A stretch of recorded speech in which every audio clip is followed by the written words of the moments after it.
بسم اللہ الرحمن الرحیم۔ میں آپ کو آج بتانا چاہتا ہوں کہ یہ جلسہ منسوخ کیوں ہوا ہے۔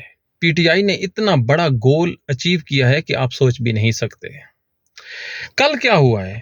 کل پی ٹی آئی چیف نے کہا کہ جنرل فیض حمید کا جو ٹرائل ہے وہ اوپن ہونا چاہیے، پوری دنیا کو پتہ چلنا چاہیے کہ ہماری جو اسٹیبلشمنٹ ہے، جو خفیہ ایجنسی ہیں، یہ کیا کیا گول کھلاتی رہی ہیں۔ رپلائی آیا کہ تمہاری اوقات کیا ہے کہ تم ہمیں ڈکٹیٹ کرو یا ہم سے کوئی وضاحت طلب کرو۔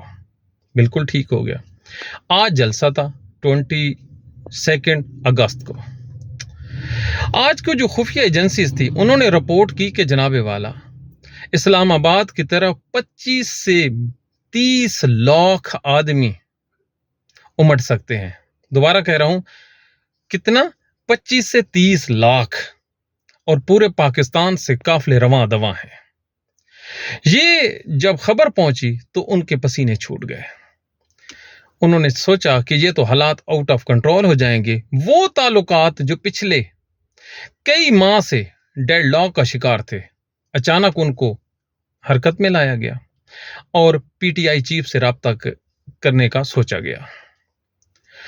یاد رکھیے، جیل مینول کے مطابق جو قیدی ہوتا ہے اس کی ملاقات کا ایک دن مقرر ہوتا ہے۔ آج کا دن عمران خان کی ملاقات کا دن نہیں تھا، اسی لیے صبح 7 بجے اڈیالہ جیل کے دروازے کھولے گئے اور اعظم سواتی کو بلایا گیا، ریکویسٹ کی گئی اسپیشل وہ پولیس جو پہلے پی ٹی آئی رہنماؤں کو گرفتار کرتی تھی، آج اپنی سرپرستی میں پی ٹی آئی چیف کے جو گوڈے ہیں، گٹے ہیں، پاؤں پڑنے والی بات ہو گئی۔ یہ کی گئی کہ آپ اس جلسے کو منسوخ کریں۔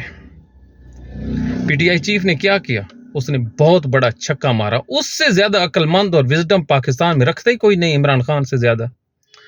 اس نے فوراً حامی بھری اور ساتھ ہی 8 تاریخ کا اعلان کر دیا۔ اب یہ جو حکومت ہے ان کو پتہ چل گیا ہے کہ یہ جو گفت و شنید ہوئی ہے یہ کہاں تک ہوئی ہے اور اس کے چینل کہاں تک ہیں۔ اب ان کا جو سوشل میڈیا ہے وہ زہر اگر رہا ہے، اور انفارچونیٹلی جو پاکستان تحریک انصاف کا نوجوان ہے وہ بغیر سوچے سمجھے اپنے قائدین پہ تنقید کر رہا ہے۔ یہ تنقید کا نہیں، یہ خوشی کا مقام ہے۔ آج کی کامیاب یہ جو انعقاد ہے جلسے کا، یہ جلسہ ہو چکا، لوگ نکل آئے، جو پیغام پہنچانا تھا وہ پہنچ گیا۔ تقریروں سے کیا پیغام پہنچنا تھا؟ اصل تو وہ عوام کی موبلائزیشن ہوتی ہے۔ جو گواہ ہیں ایجنسیز اور گلی محلے ہیں وہ گواہ ہیں۔ ان حالات میں یہ جو پاکستان نے جو کامیابی حاصل کی ہے پی ٹی آئی نے، اس پہ ان کو شکرانے کے نفل ادا کرنے چاہیے۔ آج عمران خان نے اپنا کھویا ہوا مقام حاصل کیا ہے۔ اب یہ جو اس کے مخالفین ہیں ان کے لیے ڈوب مرنے کا مقام ہے کہ وہ آدمی جو سیکورٹی رسک تھا، آج اڈیالہ جیل 7 بجے اس کے دروازے کھل گئے۔ تو یاد رکھیے کہ اگر 7 بجے اڈیالہ جیل کا دروازہ کھل سکتا ہے، اور اگر پی ٹی آئی کی عوام اسی طرح اپنے کپتان کے پیچھے کھڑی رہے، تو پھر یہ جو جیل کا دروازہ ہے یہ اب دوبارہ بند نہیں ہو سکتا۔ عمران خان بہر آیا، بالکل آیا۔ آج ملٹری ٹرائل جو کرنے جا رہے تھے ان کو بھی پتہ چل گیا کہ عمران خان کیا ہے۔